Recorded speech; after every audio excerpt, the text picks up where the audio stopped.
સોમનાથ મંદિર નજીક પાલિકા પ્રશાસને ડ્રેનેજ લાઇનની સાફ સફાઈ શરૂ કરી, જેનું કારણ છે મંદિર નજીક ગટર ઉભરાતા યાત્રિકોની પરેશાની।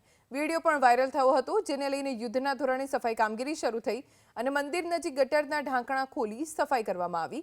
ચીફ ઓફિસર અને પાલિકા પ્રમુખના પ્રતિનિધિ સહિતનો સ્ટાફ હાજર રહ્યો। ગટર લાઇનમાં કચરો જમા થતા ગટરો ઉભરાઈ રહી છે। આગામી દિવસોમાં ભૂગર્ભ ગટરનું કામ થતા કાયમી નિકાલ આવશે તેવું ચીફ ઓફિસરે નિવેદન આપ્યું।